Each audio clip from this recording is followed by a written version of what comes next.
আসসালামু আলাইকুম সবাইকে। আজকে আমি এত সুন্দর একটি ক্লাসে তোমাদের সামনে দাঁড়াবো আমি কখনোই ভাবিনি। ক্লাসটা অনেক গুরুত্বপূর্ণ। তোমরা যারা ম্যানেজমেন্টের জন্য মুখস্থ বিদ্যা পাঠ, তারপর হচ্ছে বিভিন্ন তথ্য জনক মনে রাখার জন্য এরকম অনেক অনেক প্রবলেমে তোমরা ভুগতেছো, তোমাদের জন্য আজকে আমি এই একটি ভিডিওতে তোমাদের ম্যানেজমেন্ট ফার্স্ট পেপারের টোটাল সকল শর্ট টেকনিক দিব। তার মানে তুমি যেগুলো মুখস্থ করো, মুখস্থ যে পার্টগুলো আছে, যেগুলা বৈশিষ্ট্য থেকে শুরু করে গুণাবলী, এভরি মুখস্থ পার্টের একটি চার্ট তোমাকে দিব এবং তোমাকে আমি কিছু কিছু শর্ট টেকনিক দিব। তা দ্বারা তুমি টোটালি নিজেকে গুছিয়ে নিতে পারবে।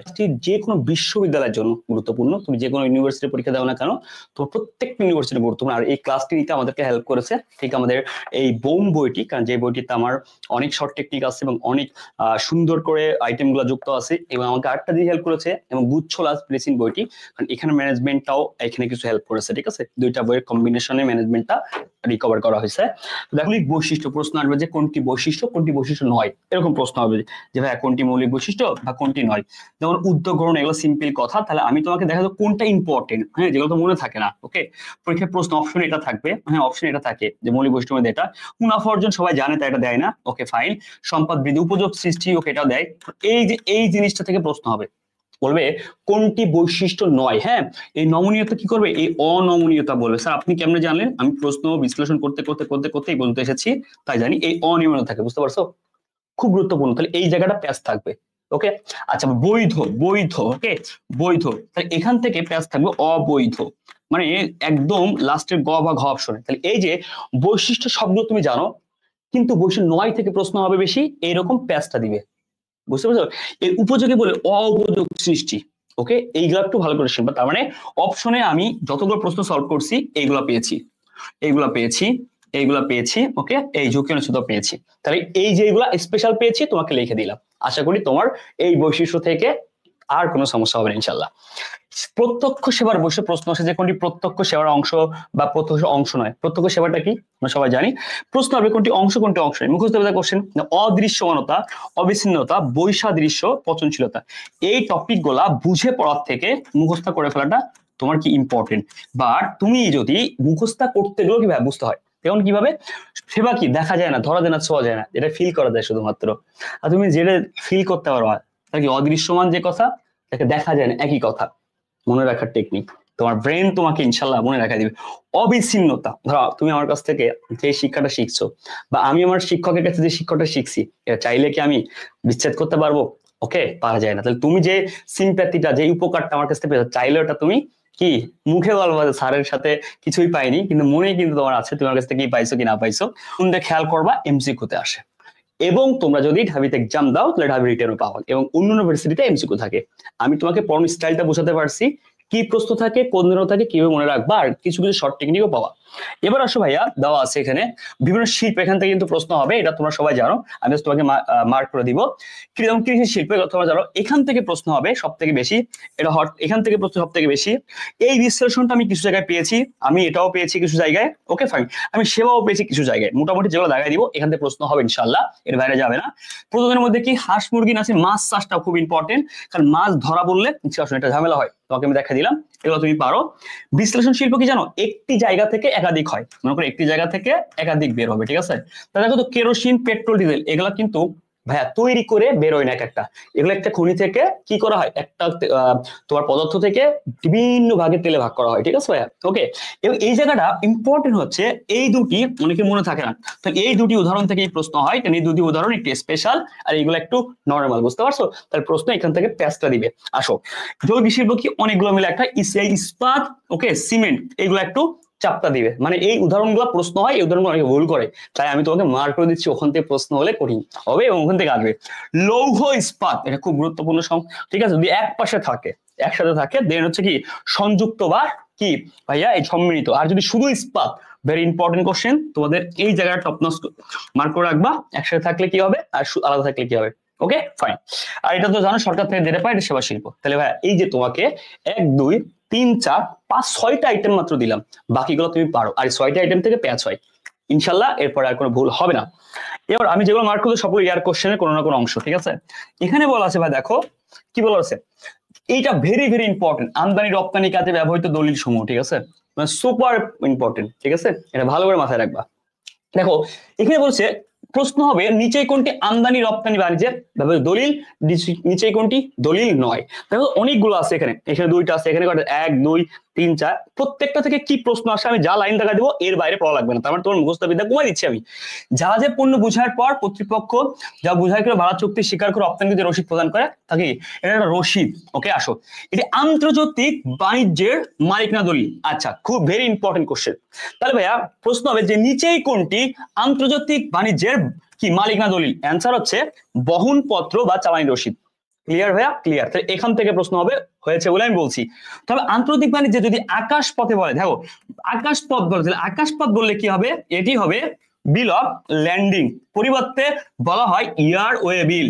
Okay fine. তাহলে ভাইয়া খুব গুরুত্বপূর্ণ সহকারে শিখো, আন্তর্জাতিক বাণিজ্যের মালিকানা তহবিল, মালিকানা দলিল, সিম্পল কথা বললে অ্যান্সার হবে হচ্ছে চালানি বা বহনপত্র। যদি বলে আকাশপথ, তার নাম কি? এই দেখো বিল of landing. Bill of landing মানে কি? আকাশপথে আন্তর্জাতিক বাণিজ্যের দলিল। Okay fine. অথবা ইয়ারওয়ে বিল, বুঝতে পারছো? বলে না প্লেন ভাড়া, খবরদার, খবর আছে কিন্তু। এবার আসো, আর সড়ক পথে সম্পাদিত হলে এটিকে বলা হয় ট্রাক রিসিপ্ট। ওকে ফাইন, হয়ে গেল। এটা পরীক্ষা আসে না, পরীক্ষা আসে আন্তর্জাতিক বাণিজ্যে আকাশপথে দলিল কোনটি? বিল অফ ল্যান্ডিং বা ইয়ারওয়ে বিল, নট বিমান ভাড়া। ওকে, বিমাপত্র কি? ভালো করে শোনো, রপ্তানিকারক পণ্য জাহাজে বোঝাই করার আগে বীমা কোম্পানির সাথে জাহাজে প্রেরিত নিরাপত্তার জন্য নৌ চুক্তি। বাংলা ভাষায় বলছি, রপ্তানি বিমাপত্র হচ্ছে কি?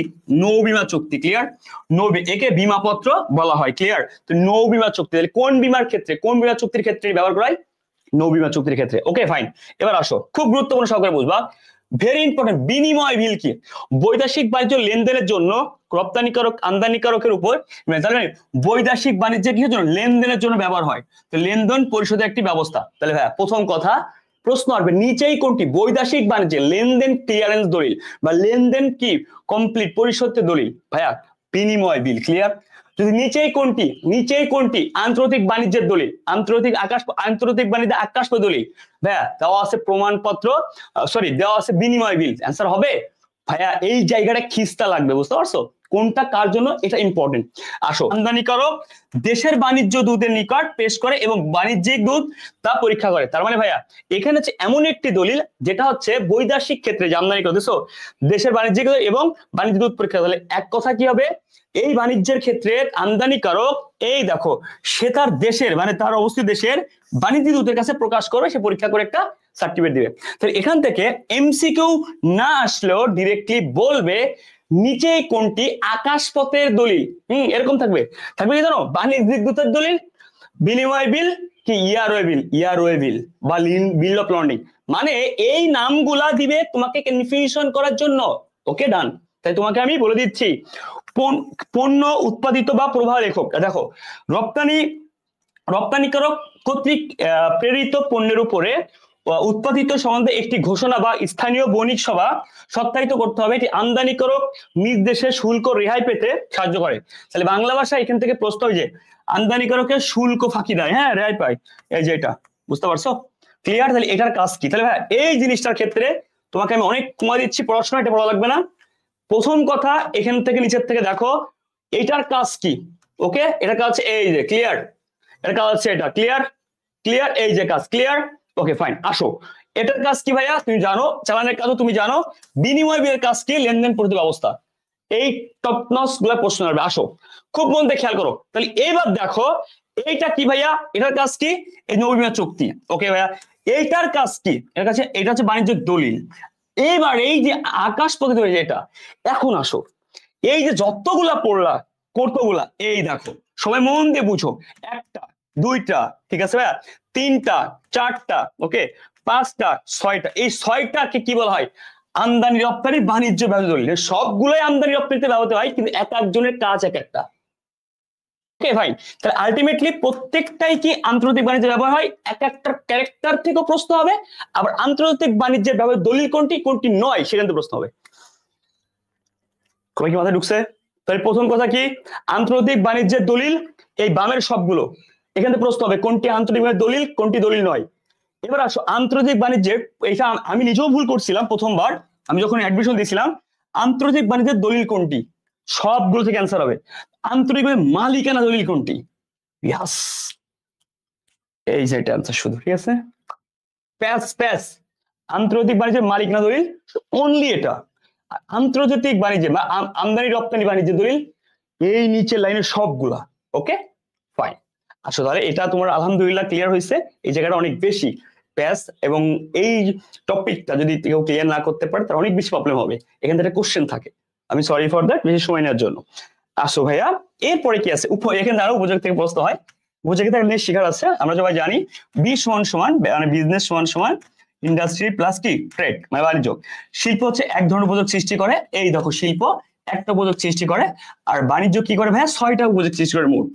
তাহলে ব্যবসা মোট কয় ধরনের উপযোগ সৃষ্টি করে? 7 ধরনের।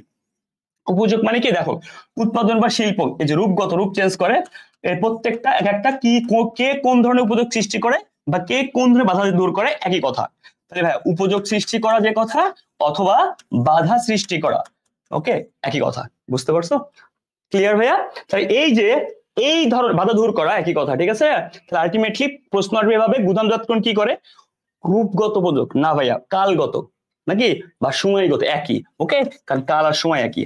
পরিবহন স্থানগত, ব্যাংক অর্থগত, বীমা কি ঝুঁকিগত। তাই এক একটার কাজ এক এক রকম আমার ব্যবসায় হেল্প করে। তাই ব্যবসায় মোট কয় প্রকার? 7 প্রকার উপযোগ সৃষ্টি করে। শিল্প এক ধরনের, আর বাণিজ্য বা ট্রেড কি 6 ধরনের। আশা করি তুমি বুঝে গেছো। ওকে, এখান থেকে প্রশ্ন হবে।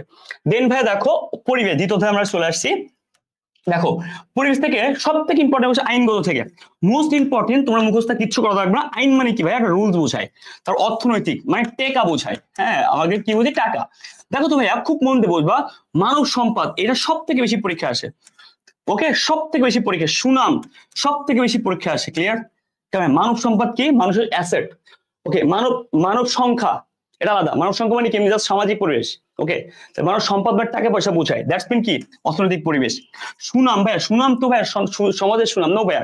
সুনাম মানে গুড উইল প্রতিষ্ঠানের, যেটা দ্বারা বোঝাচ্ছে তোমার বিজনেসে অনেক বেশি ইনকাম হবে, সেল বেশি হবে, তোমার গুডউইল ভালো মানে তোমার ইনকাম বেশি, গ্রোথ বেশি, তোমার প্রফিট বেশি, ঠিক আছে। এটা একটা টাকা পয়সার সম্পর্ক, তাই অর্থনৈতিক। শেয়ার বাজার টাকার সাথে সম্পর্ক, অর্থনৈতিক। শুল্ক কর মানে তো টাকা, সঞ্চয় বিনিয়োগের টাকা।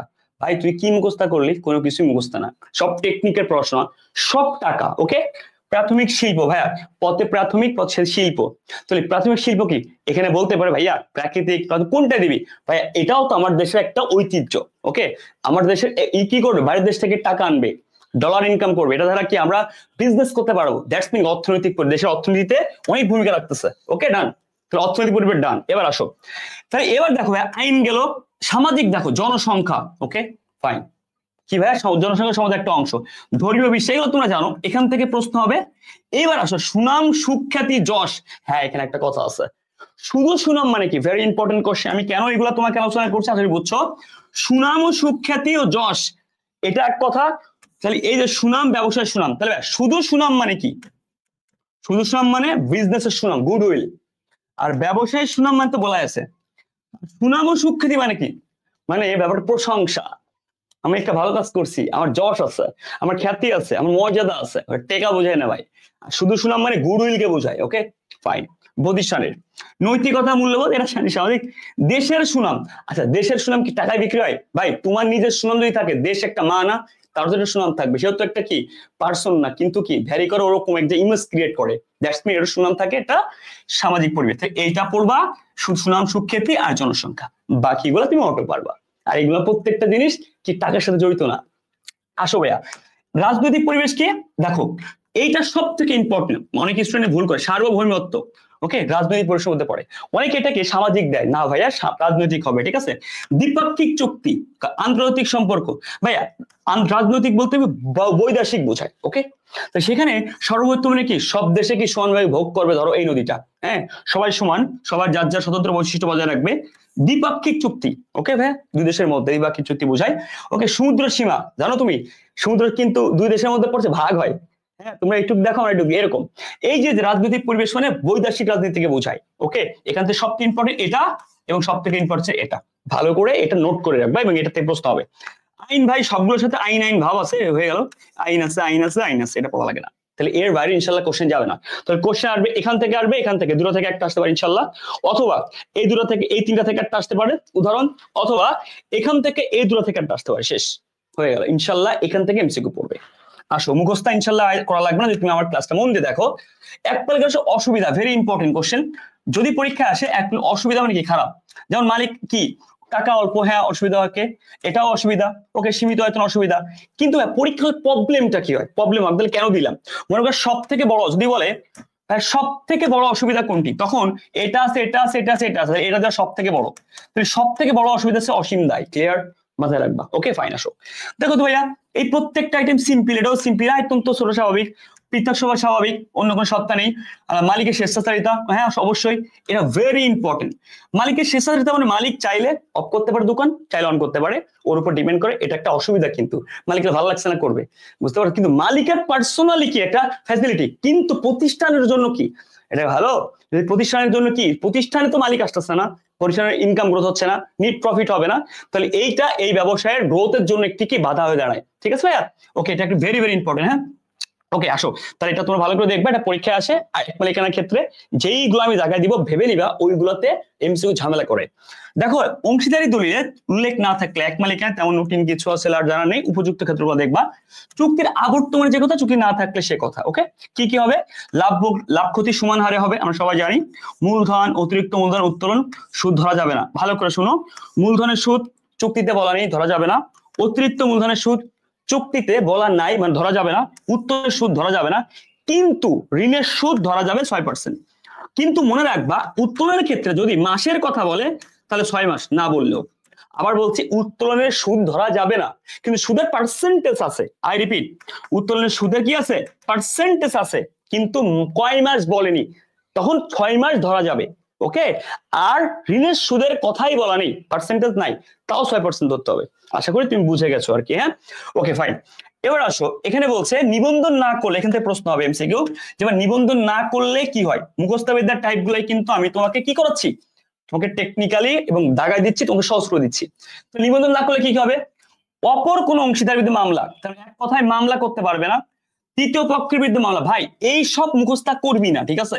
নাম্বার 1 পয়েন্ট তুমি বের করো আমার সাথে সাথে, এক কথায় মামলা করতে পারবে না, শেষ।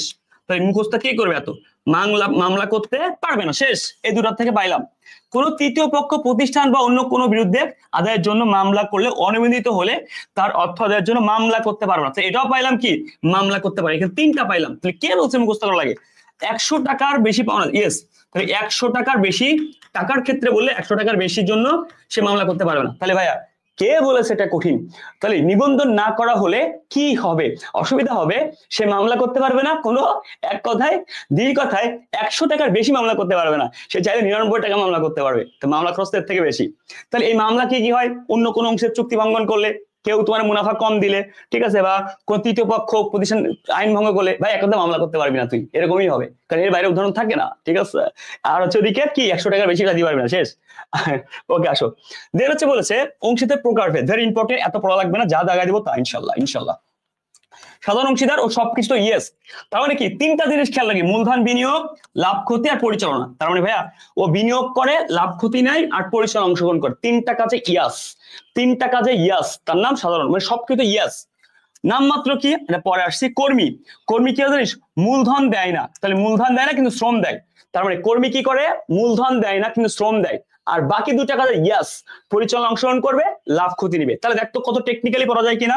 এক কথায় মনে রাখবি, সবাই একটু কষ্ট করে, কর্মী কি করে, ও কাজ করবে, তাহলে ও কাজ করে মূলধনটা দিবে না, কিন্তু এর বিপরীতে শ্রম দিবে, আর বাকি লাভ ক্ষতি পরিচালনা অংশগ্রহণ করবে, শেষ।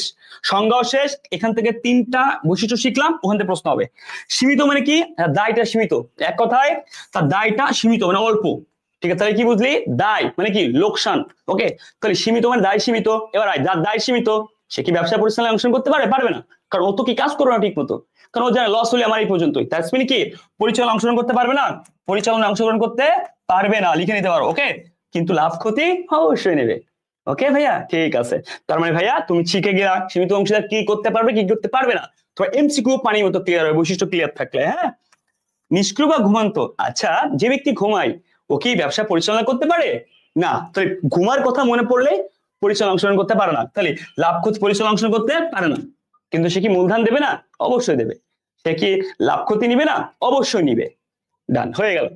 দ্যাটস দ্য ইম্পর্টেন্ট, মূল ক্যারেক্টারটা মনে রাখতে পারলে তুমি বাকিটা পারবা। ওকে ফাইন, আসো এখানে কি আছে, এই যে নামমাত্র অংশীদার, এবার কি তোমার নাম মানে কি, সে মূলধন দেবে না, তার বিরুদ্ধে সুনাম বিনিয়োগ করবে। সে বলছে তুমি আমার সুনাম বিনিয়োগ করো, তার মানে নামমাত্র মানে কি, নাম ব্যবহার করা, দ্যাটস মিন সুনাম ব্যবহার করে বিজনেস। ওকে, আর এই জায়গাটা স্পেশাল ক্যারেক্টার আছে, এই ব্যক্তির যদি ঋণ নেয় তাহলে দায় হবে, কারণ নামমাত্র অংশীদার ঋণ নিলে তাহলে দায় হবে, আদারওয়াইজ সে দায় বহন করবে না, কারণ সে তো জাস্ট নাম ব্যবহার করতেছে। মানে ব্যাপারটা কি, আমি তোমার কোচিং এ নাম ব্যবহার করো আমার, তুমি আমাকে টাকা দাও, আর আমি তোমার প্রতিষ্ঠান থেকে ঋণ নিই, তাহলে ভাই আমি দায় বহন করবো, আদারওয়াইজ আমি বহন করবো না। তাহলে ভাই ক্লিয়ার? তাহলে স্পেশাল ক্যারেক্টার কি মনে রাখবা, এসব এই কর্মী নাম, কর্মী কি কাজ করে, বাকি সবকে সীমিত দায় অল্প, আর পরিচালনা অংশগ্রহণ করে না, নিষ্ক্রিয় ঘুমাই, তাই পরিচালনা আসবে না, বাকি সবকে নামমাত্র সুনাম ব্যবহার করতে দেয়। এগুলো মনে রাখলে বাকি ক্যারেক্টার গুলো অটো পারবা ইনশাল্লাহ। ওকে, টেকনিকের আশা করি শিখে গেছো।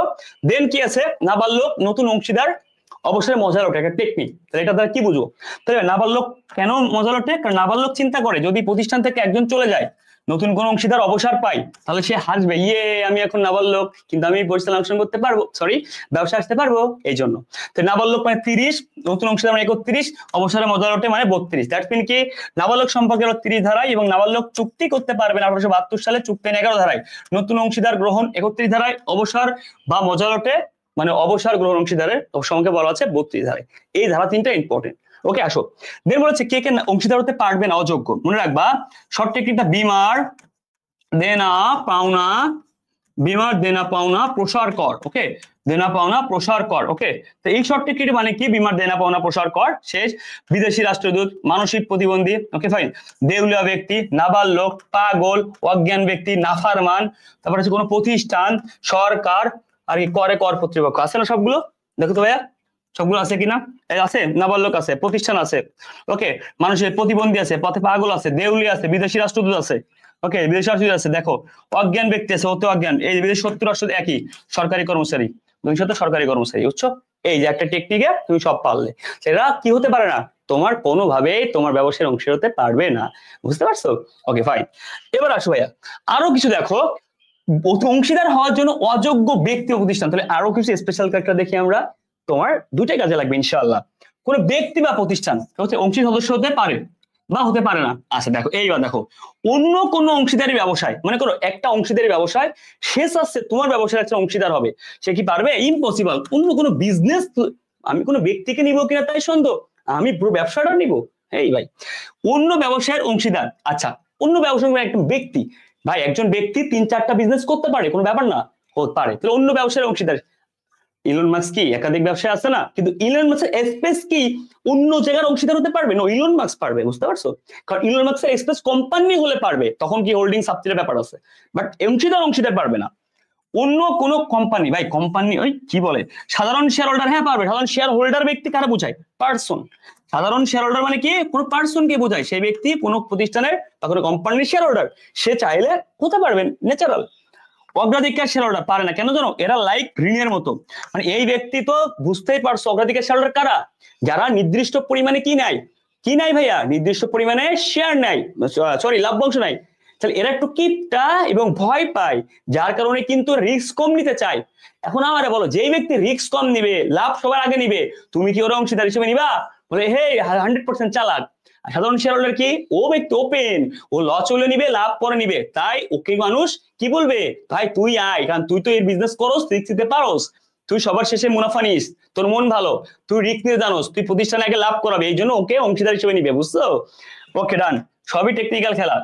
দেখো ভাইয়া, বিলোপ শোধন ক্ষেত্রে অনেক গুরুত্বপূর্ণ, এখান থেকে কিন্তু প্রশ্ন আসতে পারে। হ্যাঁ, বিলোপ শোধনের শর্ট টেকনিক খেয়াল করো, সকলে বাধ্য হয়ে, কি জরিনা মোটামুটি 5 জনের সাথে একসাথে কথা বলতো, ঠিক আছে? ওকে, একদিন কি হয়েছে, একদিন জরিনা এই স্পটে সবাইকে দেখা করতে বলছে, এই 5 জন যে কোনো ভাবে কানেকশন হয়ে এক একজন এক এক পিছন দিয়ে সামনে দিয়ে এসে ধরে ফেলে বলছে, তুমি যে একসাথে 5 জনের সাথে কথা বলো, এটা আর হবে না। তখন 5 জন কি করলো, আদালতে চলে গেল, যে দেখেন এই যে আমাদের একজোর সাথে 5 জনকে ভিন্নভাবে বোকা বানাই। আদালত বললো ঠিক আছে, তোমরা বলো কি করা যায়, দেশে এখন সেলাইন প্রতিষ্ঠিত হয়েছে, তোমাদের জন্য আমরা প্রস্তুত। তখন বললো জরিনাকে আপনি এমন ভাবে একটা নোটিশ দেন, যে নোটিশে সারা জীবনের জন্য ও আর কারোর সাথে কথা বলতে পারবে না, এবং ও একা একা থাকবে সারা জীবন, ঠিক আছে? বুঝতে, এই আদেশের জন্য এই 5 জন মিলে আদালতে গেল। তাহলে 5 জন কেন গেল? একটা বিশেষ একটা নোটিশের আদেশে, বিশেষ একটা কি বিজ্ঞপ্তির আদেশে গেল। কার কাছে? আদালতের কাছে। তাহলে সকলে বাধ্য হয়ে গেছে না? 100%। আর পারতেছিল না, যন্ত্র নাই। এই 5 জন বাধ্য হয়ে বিশেষ বিজ্ঞপ্তির আদেশে, কি বিজ্ঞপ্তি বুঝতেই তো পারছো, আদালতে গেল। তাহলে সকলে মানে কি 39 ধারায়, বুঝছো? কারণ 39 কেন বলছি, বাধ্য মানে 40, বিশেষ মানে 41। ওকে ওকে ফাইন, সরি, সকলে মানে কি, সকলে মানে 40, সকলে মানে 40, বাধ্য মানে 41, বিশেষ মানে 42, বিজ্ঞপ্তি মানে 43, আদালত মানে 44। দ্যাটস মিন ধারা, কার ধারা? বিলোপ সাধনের ধারা। তাহলে সকলে মিনস কি, সকলে বাধ্যতামূলক, সকলে সম্মতিক্রমে বিলোপ সাধন, বাধ্য মানে বাধ্যতামূলক বিলোপ সাধন, বিশেষ মানে বিশেষ একটা ঘটনা সাপেক্ষে বিলোপ সাধন, বিজ্ঞপ্তি মানে বিজ্ঞপ্তি দ্বারা বিলোপ সাধন, আদালত মানে আদালত কর্তৃক বিলোপ সাধন। তাহলে এই যে বিলোপ সাধনের ধারাগুলো আসবে। আর শুধু বিলোপ সাধনের কথা বললে 39 ধারা, অনলি বিলোপ সাধন, কোনো প্রকার ভেদ না। নিচে 5 টাইপের আছে, সকলের সম্মতিক্রমে, বাধ্যতামূলক, বিশেষ ঘটনা, বিজ্ঞপ্তি দ্বারা আদালত, এগুলো 40 থেকে শুরু। আর শুধু বিলোপ সাধন বলে 39, শেষ। এখান থেকে নাম্বার 2 টাইপের প্রশ্ন হয়, ভেরি ইম্পর্টেন্ট প্রশ্ন, সবাই খেয়াল রাখো। এখান থেকে বলবে এই যে ঘটনা, এই ঘটনা, সরি, এই ঘটনা এই বাধ্য আদালত থেকে প্রশ্ন হবে। এটা ভালো করে দেখে নিবা। বলে বাধ্যতামূলক বিলোপ কোনটি? মনে করো 2 জনের অংশীদার আছে, একজন কি আছে, পাগল হয়ে গেছে, বাধ্যতামূলক বিলোপ ঘটবে, বা একজন দেউলিয়া হয়ে গেছে, বা একজন কি উন্মাদ হয়ে গেছে। ওকে ওকে, এবার আসো বিশেষ ঘটনা সাপেক্ষে বিলোপ সাধন, একটা স্পেশাল ঘটনা। ওকে, এই অংশীদার ব্যবসাটা কি হয়েছিল, একটা উদ্দেশ্য করে বা একটা ঘটনা কেন্দ্র করে বা একটা সময়ের জন্য প্রতিষ্ঠিত হয়েছিল, এখন কি ওটা বিলোপ সাধন হয়ে যাচ্ছে। দিস ইজ আ স্পেশাল ঘটনা, ঠিক আছে। বিজ্ঞপ্তি মানে কি, বিজ্ঞপ্তি লাগে না, একটা দুইটা বিজ্ঞপ্তি সবাই সম্মতিক্রমে দেয়। বাট ভাই এটা ইম্পর্টেন্ট, এটা ইম্পর্টেন্ট, এটা আদালত কর্তৃক কি ব্যবসা অবৈধ হয়েছে, ঠিক আছে, ব্যবসায় কি হয়েছে, দুর্নীতি করেছে, আদালত কি দেহ সিল গেলা মেরে, তাহলে আদালত কর্তৃক বিলোপ সাধন। ওকে ভাইয়া, বুঝতে পারছো? তাহলে এই 3-4টা ক্যারেক্টার বললাম, বই থেকে আর 2টা অ্যাড করে পড়বা, যে বলবে যে ব্যবসায় 2 জনের বেশি কি, তোমার 2 জন অংশীদার ছিল, একজন কি হয়েছে, দেউল হয়ে গেছে, কোন ধরনের বিলোপ সাধন করে, বাধ্যতামূলক, ঠিক আছে। আসো, ব্যবসা অবৈধ কাজ করেছে, আদালত কর্তৃক বিলোপ সাধন করবে। এই ক্যারেক্টার গুলো তোমাকে একটু দেখে নিবা। কোম্পানি কোন দলিল কোনটির জন্য প্রযোজ্য, ভালো করে বুঝো। দেখো ভাইয়া, এখানে বলেছে কোম্পানির দলিল সমূহ স্মারকলিপি, পরিমেলবদ্ধ, সংগ্রহ, 3টা একই নাম। ওকে, এটা পাবলিক প্রাইভেট দুটোর ক্ষেত্রে লাগে, এর কোনো বিকল্প কিছু তৈরি করা যায় না। তো একটা প্রশ্ন কিভাবে হবে যে সংঘ স্মারক এটি কোনটির জন্য প্রযোজ্য, বা তোমার নিচে কোনটি পাবলিকের জন্য প্রযোজ্য বা প্রাইভেটের জন্য প্রযোজ্য। মনে রাখবা এটা হচ্ছে কোম্পানির ক্ষেত্রে প্রথম গুরুত্বপূর্ণ দলিল এবং সব থেকে গুরুত্বপূর্ণ দলিল এবং প্রধান দলিল বা মূল দলিল। ওকে, যাকে ব্লু প্রিন্ট বলে, বিতে ব্লু প্রিন্ট বলে, ঠিক আছে, নীল নকশা, ভবিষ্যৎ প্রতিচ্ছবি দেখা যায়। এবং এর ধারা কয়টি? 6টি ধারা আছে। তার মধ্যে সবথেকে গুরুত্বপূর্ণ ধারা আছে 3টি, তার নাম উদ্দেশ্য, ঠিক আছে। তার মানে ভাইয়া এই স্মারকলিপি, পরিমেলবদ্ধ, সংঘ স্মারক, এই নামের কিন্তু ভাইয়া ঝামেলা আছে, সংঘ স্মারক আর সংঘ বিধি, এই তো ভাইয়া ঝামেলা পড়ে গেল না ভাইয়া। স্মারক লিপি, ওকে ভাইয়া, অনেকে সংঘ বিধি মিলাই ফেলে, হবে না। স্মারকলিপি, পরিমেলবদ্ধ, সংঘ স্মারক। এখানে আবার পরিমেল নিয়মাবলী, দেখছো প্যাচটা কোন জায়গায়। তাহলে ভাইয়া তুমি কিভাবে মনে রাখবে, খুব ভালো করে দেখো, তুমি যেভাবে মনে রাখবে এর থেকে সহজে তোমাকে কেউ আর মনে রাখাইবে না ইনশাল্লাহ। হ্যাঁ, দেখো তুমি যেভাবে মনে রাখবা, এই যে দেখো পরিমেল নিয়মাবলী, লাস্টে রশ্মি আছে, লাস্টে রশ্মি আছে, আর এটাতে স্মারকলিপি, এটা তো পারবা, এটা নাই, এটাও নাই, বুঝতে পারছো কথা। তার মানে স্মারকলিপি এটা জানো প্রথম দলিল, এটা দ্বিতীয় গুরুত্বপূর্ণ দলিল, এই দুটার নাম মনে থাকে সবার। তাহলে এটার সিনোনিম কি, এটা না এটা, রশ্মি, বুঝতে পারছো, সংঘবিধি। আসো, নিবন্ধন পত্র, যেটা কি তোমার জন্ম সনদ বা বার্থ সার্টিফিকেট, ঠিক আছে, এটা 2টারই লাগে, তাহলে 2টারই লাগে। এটা হলো নিরিবিলি একটা সিম্পল জিনিস। ইম্পর্টেন্ট, এই পরিমেল নিয়মগুলি তৈরি না করলে তফসিল 1 অথবা টেবিলে প্রস্তুত করা যায়। তার মানে কেউ চাইলে পরিমেল নিয়মগুলি প্রস্তুত না করে তফসিল বা টেবিল এ প্রস্তুত করতে পারে, দ্যাটস দ্য বিকল্প। আসো, বিবরণ পত্রকে শুধু public limited, very important question, পেঁয়াজ হবে এখান থেকে। নিচে কোন দলিলটি শুধু পাবলিক লিমিটেড লাগে? ভাইয়া এটা হচ্ছে বিবরণ পত্র। কেন জানো? শেয়ার ইস্যু করার পূর্বে জনগণের মধ্যে ইস্যু করতে হয়, তাই পাবলিক যেহেতু জনগণের উদ্দেশ্যে শেয়ার ইস্যু করে, তাই এরা করে। হ্যাঁ, কার্যরম্ভের অনুমতি শুধুমাত্র পাবলিক, ঋণপত্র শুধু পাবলিক। মানে ভাইয়া এই দেখো, এটার আরেক নাম কি, বিবরণপত্র বিকল্প। তাহলে এটা কার বিকল্প? ঋণপত্র বিবরণপত্রের বিকল্প। তাহলে এই 3টা জিনিস শুধু পাবলিকের লাগে, এখান থেকে ইনচুকে পেস্টটা দেবে, কারণ যেগুলো সবার লাগে এগুলো প্যাচ নাই। তাহলে পরীক্ষার প্রশ্ন হবে সবার যেগুলো লাগে সেগুলো প্যাচ নাই, এইটা প্রশ্ন হবে বিকল্প, এটা হতে পারে বিকল্প, আর এখান থেকে এই 3টা হতে পারে, এই 3টা থেকে প্রশ্ন হবে ইনশাআল্লাহ। ওকে, আশা করি ক্লিয়ার। কোম্পানির 3টা স্বভাব আছে, বার্ষিক সভা, এটা এক নম্বরে থাকলে ভালো হতো, খুশি হতাম। বার্ষিক সভা, বিধিবদ্ধ সভা আর বিশেষ সভা। প্রশ্ন কি হবে? প্রথমত ধারা থেকে প্রশ্ন হবে না। এই সভা প্রথমত টাইম, ওকে, খুব মন দিয়ে শুনো। যদি কোম্পানি এই সভা বিধিবদ্ধ মানে কি মাস্ট একবার করতেই হবে, যদি কোম্পানি এই সভা নির্দিষ্ট সময় না করে কোম্পানি বিলোপ শোধন করবে। প্রশ্ন কোথা থেকে আসবে? কোন সভা সে নির্দিষ্ট সময়ের মধ্যে যদি না করতে পারে বিলোপ শোধন করবে, কোম্পানি শেষ। তার নাম কি? বিধিবদ্ধ। বাপরে বাপ, খাইছে। এবার আসো, এইটা 1 থেকে 6 মাস অথবা 1 মাস 30, 6 মাস 100, তার মানে 1 মাস প্রথম 6 মাসের মধ্যে বিধিবদ্ধ সভা কি গ্রহণ করতে হবে, আদারওয়াইজ তোমার কোম্পানি কি বিলোপ শোধন ঘটে যাবে ইনশাআল্লাহ। ওকে ভাই, আসো এবার আসো বার্ষিক সভা, মানে বার্ষিক মানে কি অ্যানুয়াল, বুঝতে পারছো? অ্যানুয়াল। তো এটা কি 18 মাসের মধ্যে, তার মানে এটা একটু সময় লাগে। তার মানে 3 গুণ সময় পাবা। দ্যাটস মিন কি 6 মাস লাস্ট, ওখানে প্রথম 18 মাস, তার মানে 318। ওকে, আর 18 মাসকে তুমি 30 দিয়ে গুণ করো, দেখো 540 হবে। আসো তাহলে ভাইয়া এই সভাটি তোমার সর্বপ্রথম তুমি 18 মাসের মধ্যে একবার করবে, এবং তুমি আরেকটা যদি করতে চাও, ভাইয়া একটা করতে করতে আরেকটা করবো, এই সভাটা অনেক ভালো ইজি। তুমি দুইটা যদি করতে চাও তাহলে দুটার মধ্যে 15 মাস ব্যবধান হতে হবে। তাহলে কি বুঝলা? অ্যানুয়াল, এটা সবারটা তোমার জন্য উপকারী, সাধারণ সিদ্ধান্ত নরমাল, এটা কি নরমাল সিদ্ধান্ত। আর এইটা কি বিধিবদ্ধ মানে কি মাস্ট লাগবে, ঠিক আছে? Okay fine. তো সাধারণ সভাটা তুমি চাইলে 18 মাসের মধ্যে করতে পারবা, এবং তুমি চাইলে সেকেন্ডটা করলে ঘন ঘন পারবা না, তোমাকে 15 মাস ব্যবধান থাকতে হবে। বুঝতে পারছো কি বলছি? ওকে, আসো কয় মাস? 15 মাস কি ব্যবধান থাকতে হবে। এবার আসো, তো প্রথমটা কয় মাস? 6 মাস, সেখান থেকে প্রশ্ন হবে। এরপর কয় মাস? 18 মাস। 18 মাস, তাহলে 3 গুণ বেশি। এইবার এই সভা দুইটা হলে তোমার কত মাস? 15 মাস ব্যবধান হতে হবে। ওকে, আসো বিশেষ সভা, বিশেষ মানে স্পেশাল সভা। এই সভা কি খুব মন দিয়ে শোনো, তাহলে এই সভাটা কি জানো? স্পেশাল ডাকা হবে। ধরো মোট সদস্যের 10 ভাগের 1 ভাগ রাজি হয়েছে, এক্ষুনি খেলা শুরু, বুঝেছো? রাজি হওয়ার সাথে সাথে খেলা শুরু, কোনো নির্দিষ্ট টাইম নেই, যে কোনো সময় তৈরি করা যায়, যে কোনো সময় ডাকা যায় একটা বিশেষ সভা, কিন্তু 10 ভাগের 1 ভাগ বোর্ড রাজি হতে হবে, ঠিক আছে? তাহলে কোন সভা যে কোনো সময় ডাকা যাবে, কিন্তু 10 ভাগের 1 ভাগ সদস্য রাজি হতে হবে, তার নাম কি? এই যে এই সভাটা। বুঝতে পারছো কি বলছি? তাহলে এই যে যে তুমি মোটামুটি দেখলা, এগুলো সবগুলো ইম্পর্টেন্ট। এই 3টি সবার ক্ষেত্রে মনে রাখবা কি বেসিক্যালি 21 দিন পূর্বে কি করতে হয়? নোটিশ দিতে হয়। তাহলে তাহলে এই সবার আগে তোমার যে মানুষগুলো আছে যারা আসবে কোম্পানির, ওদের সবাইকে নোটিশ দিবা না? কতদিন পূর্বে নোটিশ দিবা? 21 দিন পূর্বে নোটিশ, এটা প্রশ্ন আসে। তাহলে প্রথম প্রশ্ন আসে টাইম, আবার বলছি টাইম 6, 18, 10-এর 1, কথা শেষ। তারপরে কি বিধিবদ্ধ, বিধিবদ্ধ মানে কি বিধি তুমি বলে দাও অমিকার, মানে বিধিবদ্ধ মানে কি একদম টাইট শিডিউল আটকে রয়েছে, সারাসারি কোনো কি খানা নেই আর কি, বুঝতে পারছো? তো ওইটা কি হবে? না করলে বিলোপ শোধন করে যাবে। এবার আসছো, তারপরে কি আছে এখানে? কি দুইটা গ্রহণ করা যাবে, 15 মাস টাইম। এইবার এই 3টার ক্ষেত্রে তোমার নোটিশ দিতে হবে 21 দিন পূর্বে, কারণ জানাইতে হবে না সবাইকে। আর এই ধারার থেকে জানবা কি, এটা 81 ধারা, এটা 83, এটা 84, একটু জেনে রাখবা, আর কিছু লাগবে না। ওকে, এই যে যেগুলো পড়ালাম কিন্তু প্রশ্ন হবে ইনশাল্লাহ। তোমরা অনেক সময় অনেক বড় হওয়া, শেয়ার টেয়ার কিনবা, তখন তোমরা প্রথমে শেয়ার সার্টিফিকেট পাওয়া। সার্টিফিকেট জানো? শেয়ার সার্টিফিকেট, সার্টিফিকেট মানে আমরা জানি একটা দলিল, একটা স্টাম্প বা একটা দলিল বা একটা কি প্রমাণপত্র। তো এটা হচ্ছে মুখ্য দলিল। ওকে, মুখ্য প্রমাণ দলিল, তার মানে তুমি কোনো একটা শেয়ার কিনছো, প্রাইমারিলি ভাবে তোমাকে ভাই তুই শেয়ার সার্টিফিকেট নিয়ে যা।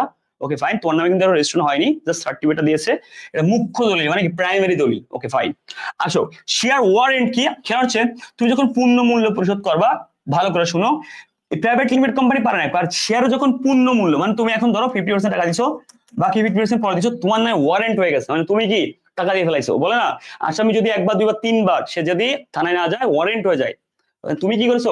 ফুল টাইম খেয়ে ফেলাইছো, মানে ফুল টাকা দিয়ে ফেলাইছো, ঠিক আছে? তুমি আর ধরা নেই, তোমার নামে ওয়ারেন্ট হয়ে গেছে, শেয়ারটা তোমার, আর কোনো কি নাই, আর কোনো সিন নাই, মানে বুঝতো কেউ নিতে পারবে না, তাহলে শেয়ার ওয়ারেন্ট। বুঝতে পারছো? এবার আসো, কিন্তু এটা প্রাইভেট লিমিটেড কেন পারে না? আরে ভাই, প্রাইভেট লিমিটেড কি জনগণের উদ্দেশ্যে শেয়ার বিক্রি করতে পারে না? তাহলে সে কেন এটা তৈরি করতে পারবে? গুড, কাঁচা সনদ। ও বুঝে, মানে এই যে শেয়ার সার্টিফিকেট ইস্যু করছিল না, এর আগে যদি কোম্পানি চায় কাঁচা সনদ দিয়ে তোমাকে বলতে পারে ভাই সার্টিফিকেট দেরি হবে, তুমি কাঁচা সনদটা নাও। তার মানে কাঁচা সনদ কি সার্টিফিকেটের পূর্বে। তাহলে ভাই প্রথম কথা, শেয়ার সার্টিফিকেটের আগে দেওয়া হয় কোনটি? কাঁচা সনদ। কাঁচা সনদ। বলো তো শেয়ার সার্টিফিকেট কখন দেওয়া হয়? শেয়ারে যখন তুমি কিনো প্রাইমারি অবস্থায়, যখন তুমি ফুল টাকা দিবা, ওকে ফাইন, তুমি কি করো ফুল টাকা পেমেন্ট করছো, তোমাকে পূর্ণ মূল্য শেয়ার ওয়ারেন্ট লভ্যাংশ পড়ো নাকি, তুমি এবার লভ্যাংশ তুলতে যাবা না, তোমার যখন ব্যাংকের মাধ্যমে তোমার এক বছর পর টাকা আসবে প্রফিট, ওই লভ্যাংশ তুলতে গেলে আবার লভ্যাংশ পড়ো না। তাহলে ভাইয়া প্রথম কথা, শেয়ার কিনছো সার্টিফিকেট দিবে তোমাকে সাথে সাথে, কিন্তু এর আগে কাঁচা সনদ দিতে পারে। দেন ভাইয়া তোমার যদি তোমাকে শেয়ার সার্টিফিকেট দিয়ে দেয় আলহামদুলিল্লাহ, শেয়ার সার্টিফিকেট পরে এবার তুমি কি পূর্ণ টাকা দাওনি, তুমি ফুল টাকা যখন পরিশোধ করছো তোমাকে দিবে শেয়ার ওয়ারেন্ট। এবার তুমি যখন 1 বছর পরে লভ্যাংশ পাবা, তুমি লভ্যাংশ পড়ানোর মাধ্যমে লভ্যাংশ তুলবা। তাহলে কোম্পানির লভ্যাংশ প্রদান করে কার মাধ্যমে? লভ্যাংশ পড়ানোর মাধ্যমে। ঠিক আছে ভাইয়া, প্রত্যেকটা জিনিস তোমাকে শিখিয়ে দিলাম, কাঁচা সনদ, শেয়ার সার্টিফিকেট, ওয়ারেন্ট, লভ্যাংশ পরোয়ানা। আসো এবার আসো বন্ড বা ঋণ হোল্ডার, এদের কি সুদটা নির্দিষ্ট, মনে রাখবা বন্ড বা ঋণ হোল্ডার এর মালিককে কি বলে? পাওনাদার। খুবই গুরুত্বপূর্ণ একটা পাওনাদার, এবং এরা হচ্ছে কোম্পানি থেকে নির্দিষ্ট করে সুদ পায়। এদের কি লাভ, কোম্পানি লাভ হোক বা লস হোক, ওকে লাভ হোক বা লস হোক, তারা হচ্ছে কি পাবে? সুদ পাবে নির্দিষ্ট। এবার হচ্ছে অগ্রাধিকার শেয়ার, এদের লভ্যাংশ নির্দিষ্ট। এই তিনজন পায় লভ্যাংশ, কথা ক্লিয়ার? এই তিনজন লভ্যাংশ, তারপরে এই হারামি এর নির্দিষ্ট লভ্যাংশ। তাহলে এ কি? এর নিচ্ছে লভ্যাংশ নির্দিষ্ট, এর সুদ নির্দিষ্ট, তার মানে এর সাথে এই সুদের কোন হালকা মিল আছে। এই জন্য এই অগ্রাধিকার শেয়ারকে বলা ঋণ এবং ইকুইটি মিশ্রণ। আর এই জন্য মনে আছে ওই যে খারাপ বলে ওই যে অংশীদাররা নেয় না রে, আশা করি ক্লিয়ার। তার মানে নির্দিষ্ট লভ্যাংশ থাকবে এবং এইগুলো অনির্দিষ্ট। মূল কথা, এই 1 2 3 4টি পক্ষ যখন কোম্পানির মুনাফা বন্টন করবে বা নিট মুনাফা থেকে টাকা দেবে, তখন আগে এদেরকে টাকা দেবে। তাহলে কোম্পানির সর্বপ্রথম মুনাফা থেকে কাদের টাকা দেয়? প্রথমত বন্ড হোল্ডার, দেন এরপরে কাদের টাকা দেয়? অগ্রাধিকার শেয়ার হোল্ডার, দেন কাদেরকে টাকা দেয়? সাধারণ শেয়ার হোল্ডার, লাস্টে যা থাকে প্রবর্তক বা বিলম্বিত। এরা আবার কারা? যারা কোম্পানির গঠন পর্যায়ে থাকে, ওকে, তাকে কি বলা হয়? প্রমোটার। ইংলিশে কি বলা হয়? প্রমোটার। বাংলায় কি বলে? প্রবর্তক বা উদ্যোক্তা। ওকে, তাহলে কোম্পানির গঠন পর্যায়ে যদি প্রাইভেট হয় 2 থেকে 50 জন, পাবলিক হলে 7 থেকে 29, তাহলে মিনিমাম প্রাইভেট 2 জন, মিনিমাম পাবলিকে 7 জন, বুঝতে পারছো? এবং এরা প্রথম অবস্থায় যে মূলধন দেয় তার নাম ন্যূনতম মূলধন, প্রাথমিক খরচ মেটানোর জন্য। ঠিক আছে ভাইয়া? আর এরাই কোম্পানি প্রবর্তক। ওকে, এবার আসো ভাইয়া, খুব মনতে বুঝো, এই যে 2 জন ব্যক্তি টাকাটা নিল না, যা থাকবে এরা নিবে, তাহলে এরা নির্দিষ্ট করে নিয়ে যাবে। যদি কোম্পানি লস হয় তাও কি এরা নির্দিষ্ট করে নিবে, লস হলে অবশ্যই বেয়ার করবে, বাট এমন না এরা তো বেয়ার করে, এরা কি সুদ দেন ভাই, বাকিটা পরের ব্যাপার, আর বেসিক্যালি প্রফিটে থাকে আর কি। এবার আসো, তাহলে এইবার সব মিলিয়ে প্রশ্ন হবে, কোম্পানির প্রথমে মুনাফা বন্টনের সময় কাদেরকে প্রাধান্য দেওয়া হয়? ঋণ হোল্ডারদেরকে বা বন্ড হোল্ডারকে। শেষ। এবার আসো, যদি বলি শেয়ার হোল্ডারদের মধ্যে কাদেরকে আগে প্রাধান্য দেওয়া হয়, তখন অ্যান্সার হবে এটা। তাহলে কোম্পানি আগে কাদেরকে প্রাধান্য দেয় বা আগে কাদের টাকা পরিশোধ করে? শেয়ার হোল্ডারদের মধ্যে যদি বলে, তার মানে ভাই অ্যান্সার হবে এই অগ্রাধিকার শেয়ার। আর যদি শেয়ার হোল্ডার না বলে, জাস্ট কাদেরকে আগে দেওয়া হয়, অ্যান্সার প্রথমটা। শেষ। কোম্পানি সবার শেষে শেষে কাদেরকে দেয়? অ্যান্সার হবে প্রবর্তক বা বিলম্বিত। এটা অপশনে নাই, তাহলে কোনটা অ্যান্সার হবে?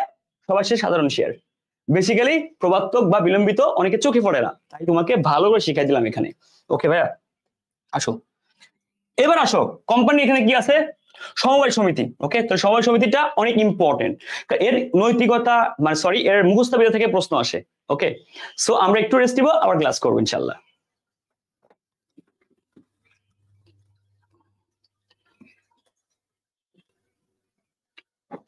ওকে, তো এখানে দেখো তোমরা আসলে অনেক রাত তো এখন, তো মোটামুটি ক্লাস নিতে হাওয়ায় যাচ্ছে আর কি, বুঝছো? এই জন্য আসলে মাঝে একটু রেস্ট নিতে হয়। তো দেখো এই জায়গায় তোমার হচ্ছে যে সমবায় সমর্থক শব্দ থেকে প্রশ্ন আসে, মূলনীতি থেকে প্রশ্ন আসে, আমি একদম মার্ক করে দিচ্ছি, ইনশাল্লাহ এর বাইরে যাবে না যদি আল্লাহ রহমত করে থাকেন। দেখো সমবায় সমর্থক শব্দ থেকে প্রশ্ন আসে, যে কোনটি সমবায়ের সমর্থক শব্দ একই নাম, মানে সমবায়ের নাম অন্য নাম, সহকারী, সহযোগী, এখানে প্রশ্ন হবে এখান থেকে সহযোগী। ওকে, তারপর সমন্বিত প্রচেষ্টা সবাই জানে, এটা পারে। সহযোগিতা ও মিলন, এই নামগুলো একটু মনে হয় না যে এর সাথে এটা যায় না বা সহজে মনে থাকে না, এবং এর সাথে এটা হতে পারে না মনে হয়, তাই না ভাইয়া? দ্যাটস মিন হতে পারে, বুঝতে পারছো? তাহলে সমর্থক শব্দ সবগুলোই কি দন্তের স দিয়ে, দেখতে পারছো? দন্ত স দিয়ে। ওকে, বাট মিলন হচ্ছে কি একমাত্র ম দিয়ে, তাই মিলন মানে কি বোঝায়? একত্রিততা। হ্যাঁ, এইখানে ইম্পর্টেন্ট ব্যাপার কি হয় দেখো, মূল আদর্শ কোনটি? অনেকে কি করে ফেলে, মূল আদর্শ আর মূল তন্ত্রকে এক করে ফেলে। তাহলে আদর্শ মানে তাদের কি ক্যারেক্টার, আর তন্ত্র মানে কি বাণী, বুঝতে পারছো? তাহলে ভাই আদর্শের সাথে কি একতা, সাম্যতা, ওকে, সহযোগিতা, দেখতে পারছো মিল আছে, সততা, আস্থা, বিশ্বাস, সেবা, তাহলে এইটা হচ্ছে কি মূল আদর্শ, বুঝতে পারছো? তাহলে সমবায়ের মূল আদর্শটা আমরা দেখে নেব কিসের সাথে রিলেটেড? বিশ্বাস, ভালোবাসা, আস্থা, এই ব্যাপারের সাথে রিলেটেড, বুঝতে পারছো? নিরপেক্ষতা, এটা একটু ভালো করে দেখবো। মূলতন্ত্র কি? একতাই শক্তি, মানে কি বয়ান বাংলা ভাষায়, হ্যাঁ। দশমের কলিকা, স্বাবলম্বী শ্রেষ্ঠ, এইগুলা এক কথায় এই যে অপশন গুলা সব একটু বড় বড়। 1 নাম্বার। 2 নম্বরে এখানে একটু বাণী বুঝাবে, তার নাম তন্ত্র। আর যেগুলা কি নাম তো পড়ছি, যেগুলা একটু কি বিশ্বাস ভালোবাসা, এই যে ছোট ছোট কিওয়ার্ড, তার নাম হচ্ছে কি আদর্শ। আর মূলতন্ত্র গুলো একটু বাণী কোয়ালিটি, তাই না ভাইয়া? এইভাবে আমি মনে রাখি, তাই তোমাকে শিখালাম। আসো, সদস্যের প্রকৃতি কেমন, এটা তোমরা যাওয়া, এইটা ইম্পর্টেন্ট। এই দেখো কি নামে ডাকা হয়? শোষিতদের আত্মরক্ষা দুর্গ, মানে এটা ব্যাপারটা ভাই বোনা যে দুর্গ বলতে কোনো একটা কিছু বোঝাচ্ছে, ব্যাপারটা হচ্ছে একটা স্থানকে বোঝাচ্ছে, যেই স্থানে যারা শোষিত হয় বা তাদের দামে বেশি পায়, বা যারা ভোক্তারা যারা যারা বেশি ভালো পণ্য কিনতে পারে না, হ্যাঁ, যারা হচ্ছে অন্যায় শিকার হয়, তাদের একটা কি আস্থার জায়গা বোঝাচ্ছে আর কি। হ্যাঁ, এটা খুবই গুরুত্বপূর্ণ কিন্তু এই লাইনটা। এবার আসো, এটা টেকনিক দেখতে পাচ্ছ। রবার্ট রবার্ট প্রথম 1844 সালে দা কোঅপারেট পত্রিকা চাকরি পায়। রবার্ট কি করে? 1844 সালে চাকরি পায়, ভালো কথা। এবং 1895 সালে ভারতীয় নিকোলাস তার প্রেমে সাড়া দেয়। তার মানে বাপরে বাপ, কত আগের থেকে সে চেষ্টা করছিল। এই যে 1895 সালে, বাপরে বাপ, এত বছর পরে চাকরি পাওয়ার পরে সাড়া দিছে। আনবি মেলে একটা রুলস মেনে বাংলাদেশে এসে, মানে বাংলা কাজী আক্তারের সাক্ষীতে তাদের মিলন বা সমবেত ঘটে। প্রথম কথা দেখো ভাইয়া, এখানে কি বলছে? দুইজনের একটা চাকরি পাইছে, কে? রবার্ট। চাকরি পাওয়ার পরে নিকোলাস সাড়া দিচ্ছে, দেন বাংলাদেশের বিয়ে হয়েছে। কারণ বাইরের দেশে যেটা সম্ভব না, বাংলাদেশে এটা সম্ভব, ঠিক আছে? ওকে, দুজন দুই কান্ট্রি তো কেউ নিচ্ছিল না। রবার্ট কি সমবায় আন্দোলনের সেই ম্যান আর কি। 1844 সাল কি প্রথম রচডেল গঠিত হয়, মনে আছে? দা কোঅপারেট পত্রিকায়, সমবায়ের প্রথম পত্রিকা। 1895 সালে কি ভারতের সমবায় সমিতি আইন। ওকে, ভারতের সমিতি কত? 1895 সালে। এবং জনক কেটা? নিকোলাস। আইন মানে কি? আইন, আইন বাংলাদেশের আইন, নীতিমালা আর বিধিমালা, ঠিক আছে? আইন, নীতিমালা, বিধিমালা। ওকে, বাংলাদেশের। আর কাজী আক্তার কি বাংলাদেশের সমবায় সমিতির জনক, বুঝতে পারছো? মিলন বা সমবেত কি একটু আগে পড়েছিলাম, মনে আছে? এই দেখো, মিলন বা সমবেত কি? সমবায় সমিতির কি সমার্থক শব্দ। ওকে, ওকে। আর এখানে আইন কত? 2001, 2003, 2004। ক্লিয়ার? 1, 3, 4 আইন, নীতিমালা, বিধিমালা, হয়ে গেল। ওকে ভাইয়া, তাহলে এই টেকনিক দ্বারা তুমি কতগুলো এমসিকিউ শিখলে, যেগুলো তোমার কাজে লাগবে। ওকে, ডান। তারপরে আসো, সমবায়ের ক্ষেত্রে এই সব থেকে ইম্পর্টেন্ট জার্মানি কৃষক। আচ্ছা, কৃষকের বাড়ি কোথায়? জার্মানিতে। ইতালির ঋণ, ইতালি অনেক ঋণ দেয়, আমরা সবাই জানি, ওদের অনেক টাকা পয়সা। পণ্য উৎপাদন করে ফ্রান্সে, কারণ ফ্রান্সে অনেক জায়গা পড়ে আছে, তাই উৎপাদন করছে। আর সব থেকে চালাক হচ্ছে আমেরিকা, যারা ভোগ করে শুধু। তার মানে কৃষক, জার্মানিতে প্রচুর কৃষক হয়েছে, যারা আজকাল কি করছে? ইতালিতে ঋণ নিয়ে উৎপাদন করতেছে ফ্রান্সে, যা আমেরিকা ভোগ করতেছে। কঠিন একটা হিসাব। তাহলে জার্মানি কৃষক মানে কৃষি সমবায় সমিতি জার্মানিতে, ঋণ ইতালি ঋণে মানে ঋণ দান সমবায় সমিতি ইতালিতে, উৎপাদন করে ফ্রান্সে, ফ্রান্সে কি উৎপাদন সমবায় সমিতি, ভোগ করে আমেরিকা, মানে কি ভোক্তা সমবায় সমিতি কোথায়? আমেরিকায়। তাহলে এই যে কোনটার স্থান কোথায়, আশা করি ক্লিয়ার। জার্মানি কৃষক, ইতালি ঋণে পণ্য উৎপাদন করে ফ্রান্সে, যা ভোগ করে আমেরিকা, ঠিক আছে? আসো, বলেছে সমবায় সমিতির মূলনীতি মনে রাখার পর টেকনিক। দেখো, এখানে তোমাদেরকে পড়াইছিলাম, খুব ভালো করে দেখবা। এই দেখো, মনে আছে তোমাদের মূলনীতি বা আদর্শ? এই যে মূলনীতি বা আদর্শ, এইগুলা তোমার অনেকের হয়তো মনে ছিল না, আমি তখন বলতে চাইনি। কারণ তোমার এই বাণী কথাগুলা ঠিকই মনে থাকবে, এই নাম মনে থাকবে, এই মূলনীতি বা হচ্ছে ভালোবাসা, আস্থা, বিশ্বাস, এগুলা তোমার একটু টাফ হইতে পারে, এগুলো সবচেয়ে বেশি পরীক্ষায় প্রশ্ন আসে। তাই আমি একটি টেকনিক লিখেছি। হয়েছে কি জানো? জরিনাকে মানিকের সাথে খুব ভালো একটা রিলেশন ছিল। হঠাৎ করে তোমার মানিকের মা হসপিটালে বেডে শুয়ে আছে, অসুস্থ। এমন অবস্থা একটি প্রোগ্রামে গিয়েছিল, গরমের সময় অসুস্থ হয়ে গেছে। মানিক ফোন পেলায়, তুই কোথায় রে? তোর আম্মা অসুস্থ, হসপিটালে যা। মানিক তো গিয়েছিল ঘুরতে, ওই অবস্থায় জরিনাকে নিয়ে চলে আসছে হসপিটালে। এবার জরিনার আম্মুর, মানিকের আম্মুর অনেক গহনা, অনেক টাকা ছিল ব্যাগে। হঠাৎ করে 1 ঘন্টা পরে মানিক এসে কি দেখবে? টাকা নিয়ে গেছে জরিনা? না ভাইয়া, দেখলো তার জরিনা কোনো কিচ্ছু মারেনি, সব নিয়ে সুন্দর করে সেফটি সহকারে বসে আছে। এই যে একটা সততা বিশ্বাস পেলো, অবশ্যই এখন মানিক কি করবে? জরিনাকে বিয়ে করে নিবে, স্বাভাবিক ব্যাপার। এই জন্য জরিনার সততা, সাম্যতা ও সহসেবা, মানিকের আম্মু যে সহসেবা করলো, সততা দেখালো, এটা দেখে মানিকের মা একটা আস্থা পাইছে যে ভবিষ্যতে তুমি আমার বৌমা হওয়ার যোগ্য আর কি। তাহলে জরিনার সততা, সাম্যতা ও সহসেবা দেখে মানিকের মা আস্থা ও বিশ্বাস পেল। কেন? ওই যে হসপিটালের ঘটনার উপর ভিত্তি করে, ঠিক আছে? তাহলে সততা, সাম্যতা, সহযোগিতা, সেবা, আস্থা, বিশ্বাস, এই সবকিছু কি সমবায়ের মূল কি ভাইয়া? নীতি অথবা আদর্শ। খুবই গুরুত্বপূর্ণ লাইন এটা, ঠিক আছে? ওকে, হসপিটালে ঘটনা মনে করবা, ইনশাল্লাহ হয়ে যাবে, আল্লাহ ভরসা। দেখো, মুনাফা বন্টন ভেরি ভেরি ইম্পর্টেন্ট। প্রথম কথা, সঞ্চিত তহবিলে চাঁদা কমপক্ষে বাধ্যতামূলক 15%। যেহেতু এটা বাধ্যতামূলক, এটা দিতেই হবে, ঠিক আছে? তাহলে আর কোনটা কি বাধ্যতামূলক আছে? নাই। এই কথাটা কিন্তু পরে বলবো কেন বলছিলাম। উন্নয়ন তহবিলে চাঁদা 3%, ওকে ফাইন। সন্দেহজনক ঋণ, তা দেখো ভাইয়া এখানে ঝামেলা হয় এই 10% আর 10% দিয়ে, আমার মতো করে শিখো, মনে পারবা ইনশাল্লাহ। মনে রাখবা যেটার কথা বাধ্যতামূলক, ওকে, সঞ্চিতি। আচ্ছা, এখানে আরেকটা সন্দেহজনক ঋণ বা ঋণ তহবিল। আচ্ছা, এখানে মনে রাখবা ঋণ তহবিল, ঋণ, ওকে। তাহলে বাংলা ভাষায় মনে রাখবা, আমি যেমন রাখতে বলি, ঋণের জন্য 10%, সঞ্চিতির কথা বললে 15%, ওকে ফাইন। অন্যান্য তহবিল, তাহলে অন্যান্য বললে কয় পার্সেন্ট? 10%। উন্নয়ন বললে কয় পার্সেন্ট? 3%। এবার আসো, জাহিদ ভাই যেভাবে শিখাবো, যদি শিখতে পারো রে ভাই, তুমি সেই একদম কোনো মুখস্থ করা লাগবে ইনশাল্লাহ। দেখো, প্রথম কথা, এই সবগুলোর নাম দেখো, তুমি মনে করো কিছুই পারো না, এসব কিছু বাদ, ওকে। উন্নয়ন, ঋণ, অন্যান্য। আচ্ছা দেখো তো, মনে রাখো উন্নয়ন। আচ্ছা বলো তো, একটি সমবায় সমিতি উন্নয়ন করতে অনেক বেশি টাকা লাগবে না? এখন তুমি তো ভাই জানো টোটাল কি 15-এর একটা ক্যারেক্টার আছে, 10-এর 2টা ক্যারেক্টার আছে, 3-এর একটা, এই সমবায় সমিতির অধ্যায় পড়ছে এমন ম্যান নাম জানি যে তারা জানে একটা 15, একটা 10, একটা 10, একটা 3, এটা জানে। সব মিলে কি 62% বন্টন করা যায়। এই ম্যানরা এটা জান না কোনটা 10 কোনটা 3। আমি জানি তোমার এটাই প্রবলেম মিয়া। তাহলে বলো তো 3 সব থেকে ছোট। আচ্ছা, উন্নয়ন সব থেকে এখানে অল্প খরচ না? ঋণ বড়, অন্যান্য অনেক কিছু থাকবে, সঞ্চিতি। উন্নয়ন হচ্ছে ছোটখাটো খরচ, দ্যাট মিন 3 সমান কি উন্নয়ন।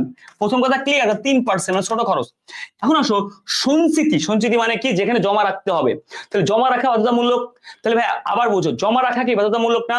জমা। তাহলে বলতো তুমি তোমার ইনকামের সব থেকে বেশি অংশ পারলে জমাই রাখবে না? তাহলে সঞ্চিতি রাখা বা জমা রাখা বড় অংশ, দ্যাট মিন কি এই সবগুলোর মধ্যে বড় হচ্ছে 15। শেষ। আসো ঋণ আর অন্যান্য, তাহলে বোঝা যাচ্ছে বাকি আছে 2টা, এই 2টা হবে 10 আর 10। আশা করি ক্লিয়ার। আবার বলো, দেখো আমার খুব মজা লাগে ম্যানেজমেন্ট গুলো পড়াইতে। কি হয়েছে? উন্নয়ন সব থেকে ছোট না ভাইয়া? সব থেকে ইজি এবং সব থেকে কি অল্প খরচ, তাই 3 দে ওরে, বাদ দে। আচ্ছা আরো তোমার 15 আছে। আচ্ছা 15। আচ্ছা সঞ্চিতি, তুমি তো পরীক্ষায় ডাকবে সঞ্চিতি কয় পার্সেন্ট? সঞ্চিতি মানে তো ভাইয়া বলেছে বাধ্যতামূলক, রাখতে হবে কি বেশি বেশি রাখি আমরা, আর বেশি টাকা জমাই। দ্যাটস মিন কি বেশি টাকা জমাই মানে কি অনেক টাকা জমাবো, চাললেই বেশি, মানে সুযোগ পাইলেই বেশি। বেশি মানে কত? এখানে 15। আর বাকি আছে ঋণ আর কি অন্যান্য, দ্যাটস মিন কি 10% না 10%। শেষ। ওকে ভাইয়া, কারণ বাকি আছে 2টাই। তাহলে এবার আসো গেম এখানেই। তোমাকে বলা হলো তাহলে টোটাল মিলে কত পার্সেন্ট? 62%। তোমার কি করতে হবে? 62% তারা কি বন্টন করতে হলে। ভাইয়া কত পার্সেন্ট বন্টন যোগ্য? 62%। প্রথম কথা, তাহলে 62% যদি হয় বন্টন, সেখানে 38% কি টোটাল জমা, তাহলে 38% জমা। এবার আসো, কিন্তু যদি কোনো প্রতিষ্ঠান চায় বা সমবায় সমিতি চায়, সে এখানে এই দেখো 85% বন্টন করে দেবে, বাকি 15% জমা রাখবে। কেমনে সম্ভব? সে পারবে। তাহলে ভাইয়া প্রথম কথা, সে পারবে।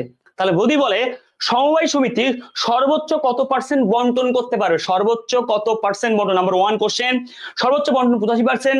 তাহলে বলি 85% বন্টন করলে সঞ্চিতি কত পার্সেন্ট? 15%। তাহলে তো সর্বনিম্ন কতটুকু জমা রাখতে হবে? 15%। আর সর্বোচ্চ বন্টন হবে 85%। আসো, সর্বনিম্ন বন্টন কত? 62%। 62 করাই লাগবে, ওকে। আর সর্বোচ্চ বন্টন 85। আসো, সর্বনিম্ন বন্টন পাইছি 62। যখন 85% করা হবে, তখন রাখা হবে শুধু এই 15%টা, বাকি সবকিছু কি বন্টন করে দেওয়া হবে। আমি কেমনে বুঝলাম রাখা হবে? এই দেখো এখানে বাধ্যতামূলক লেখা আছে, তাহলে যেটা রাখা হবে সেটা বাধ্যতামূলক। তার মানে সঞ্চিতিটা জমানোটা বাধ্যতামূলক। আসলে শিখে ফেলি, উন্নয়ন ছোটখাটো জিনিস, ছোট খরচ, তাই 3%। সঞ্চিতি অনেক বেশি জমা রাখতে হবে, বাধ্যতামূলক, তাই 15% বেশি। এবং বাকি থাকবে অন্যান্য এবং ঋণ 20, 10, 10, 20। এখানে চাইলে সে 38% জমা রেখে বাকি 62% বন্টন করতে পারবে, এবং সে 62% না বলে বন্টন না করে 85% বন্টন করতে পারবে। এই 85% এর মধ্যে তাহলে 15% থাকবে জমা, সেই 15% সঞ্চিতির বাধ্যতামূলক। আশা করি তুমি একদম পারফেক্টলি ক্লিয়ার হইছো। এখান থেকে অনেক ঘুরাই, আমি জানি অনেক ঘুরাই, এই জন্য তোমাকে আমি সহজ করে দিলাম। এখানে প্রশ্ন এভাবে, বাংলাদেশ পর্যটন সংস্থা কোন ব্যবসার প্রকৃতি কেমন? তাই পর্যটন সংস্থা মানুষ গণ ভাবে কি পর্যটন ব্যবসার প্রকৃতি, আবার সেবাধর্মী, ওকে। দেখো ভাইয়া, বাংলাদেশ সড়ক যোগাযোগ আমাদের সেবা দেয়, তাই না ভাইয়া? পরিবহন ব্যবস্থা ঠিক করে আর কি, সড়ক যোগাযোগ। বাংলাদেশ বিমান, বাংলাদেশ রেলওয়ে। তাহলে এই যে পরিবহন তো বিমান তো সেবা না ভাইয়া, এটা হচ্ছে কি পরিবহনের মধ্যে থাকে, ঠিক আছে? এটা খুবই গুরুত্বপূর্ণ, এটা অনেকে ভুল করে। বাংলাদেশ বিমান, বাংলাদেশ সড়ক, এটা অনেকে ভুল করে, মার্ক করে দিলাম। বাংলাদেশ বাণিজ্য সংস্থা এবং হচ্ছে কি এটা বাংলাদেশ ব্যবসা, ভাইয়া বাণিজ্য সংস্থা দিও না, ব্যাংক দিয়ে দিও না খবরদার, আর বাংলাদেশ ব্যাংক হচ্ছে ব্যাংক। তাহলে এই যে ব্যবসা প্রকৃতি কেমন, এই চারটা আইটেম থেকে ভালো করে প্রশ্ন আসতে পারে। এগুলাকে বলে বিজনেস রিলেটেড জিকে, বুঝতে পারছো, মানে ব্যবসায় রিলেটেড আর কি কোশ্চেন, এগুলো খুব গুরুত্বপূর্ণ নলেজ। আসো অ্যাপ্লিকেশনটা অনেক আসছে, কারণ গুচ্ছতে আসতে দেখা গেছে, তাই তোমাদেরকে আমি দিয়েছি। দেখো ওয়াসাটা বাংলাদেশের জিনিসপত্র আসতে পারে, পিপিপি ভেরি ইম্পর্টেন্ট, এটা ইম্পর্টেন্ট, সরি এটা ইম্পর্টেন্ট, এটাও ইম্পর্টেন্ট, বিআরটিসি ইম্পর্টেন্ট, এগুলো ভালো করে দেখবা। ওকে ভাই, আসো ট্রেডমার্ক, পেটেন্ট, কপিরাইট খুব গুরুত্বপূর্ণ কোশ্চেন, একদম যা আসবে যা দিব এখান থেকে আসবে ইনশাল্লাহ। প্যাটেন্ট মানে কি নতুন কোন আবিষ্কার, ওকে, বা সৃজনশীল কাজ, সৃজনশীল কাজ বা নতুন আবিষ্কারক একে রক্ষা দেয় প্যাটেন্ট। আর ট্রেডমার্ক কি, কোনো একটা ব্র্যান্ডের লোগো, শিরোনাম, শব্দ, প্রতীক। আর কপিরাইট মানে শৈল্পিক কোনো কাজ, ওকে, যেমন গ্রন্থ সত্তা মানে বই, এটাকে কপিরাইটের মধ্যে পড়ে। এই যে উদাহরণটা কেন দিলাম, পরীক্ষা আসে। আর এটা হচ্ছে কপিরাইট কি, লিখতে মেধা লাগে, এটা কি মেধা, মেধাভিত্তিক সম্পদ, এটা কি বলে মেধাভিত্তিক, মেধা লাগে, ওকে, এটাও কিন্তু মেধা লাগে। মানে পেটেন্টে কি লাগে, আবিষ্কার করতে কি মেধা লাগে না, ওকে, বুদ্ধি লাগে, বুঝতে পারছো, বুদ্ধি লাগে বা মেধা লাগে। ওকে আসো, তাহলে এটা আইন কত, 1911 আইন আসতে পারে, এটা কত বছর মেয়াদ থাকে, 16 বছর। তাহলে এটা ভেরি ইম্পর্টেন্ট, এটা ভেরি ইম্পর্টেন্ট, এটার আইনটা বেশি ইম্পর্টেন্ট বিধিমালা থেকে, এটা ভেরি ইম্পর্টেন্ট। 7 বছর পর্যন্ত এটা নবায়ন করা, তো নবায়ন 10 বছর করা যায়, তার মানে 7 বছরের মেয়াদ। তাহলে স্বাভাবিক যদি বলে মেয়াদ কয় বছর ট্রেডমার্কের, 7 বছর, যদি বলে এটা কি নবায়ন করা যায়, কয় বছর, 10 বছর পর্যন্ত করা যায়। তাহলে ভাইয়া দুই রকম প্রশ্ন আসতে পারে। বলে ভাই কপিরাইট আইনটা দেখবা, তাতে হচ্ছে ফটোগ্রাফ প্রচলিতের ক্ষেত্রে 60 বছর, তবে এটা প্রকাশের পর সর্বোচ্চ 25 বছর নবায়ন করা যায়, শেষ। তারপর ভাইয়া প্রশ্ন আসবে মেয়াদ, তারপর তোমার কি আইন, তারপর কার কাজ কোনটা, মানে উদাহরণ, এই যে উদাহরণগুলা, আর হচ্ছে নবায়নটা, শেষ। তুমি বাকিটা মার্ক করে রাখো। দেখো আইএসও থেকে প্রশ্ন হবে, ভেরি ভেরি ইম্পর্টেন্ট কোশ্চেন এটা। আইএসও প্রথমের মানে কি, ইন্টারন্যাশনাল অর্গানাইজেশন ফর স্ট্যান্ডার্ড বা ইন্টারন্যাশনাল অর্গানাইজেশন ফর স্ট্যান্ডার্ড, যার আগের নাম ছিল ইন্টারন্যাশনাল স্ট্যান্ডার্ড অর্গানাইজেশন, আন্তর্জাতিকভাবে খাবারের মান দেয়, ঠিক আছে। এর অনেকগুলো মান আছে, আইএসও 9000 আসতে পারে, 9000 এর কাজ কি, মান ব্যবস্থাপনায় কাজ করা। আইএসও 14000 আসতে পারে, মান কি, পরিবেশ নিয়ে কাজ করা, ওকে। আইএসও 2600 2200 মানে কি, প্রত্যেকটা জিনিস ইম্পর্টেন্ট, খুব ভালো করে দেখবা, মুখস্থ বিদ্যা টাইপের কোশ্চেন এটা, হ্যাঁ, ওকে ফাইন।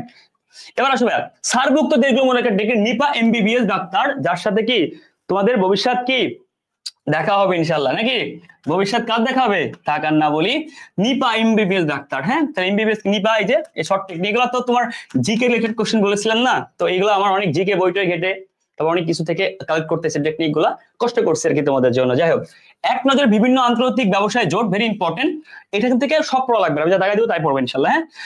WTO এর ওয়ার্ল্ড ট্রেড অর্গানাইজেশন এর সদর দপ্তর পরীক্ষা আসে, তারপরে ভাইয়া এটা আসে না, এটা পরীক্ষা আসে, এটা পরীক্ষায় আসে, এটা পরীক্ষা আসে।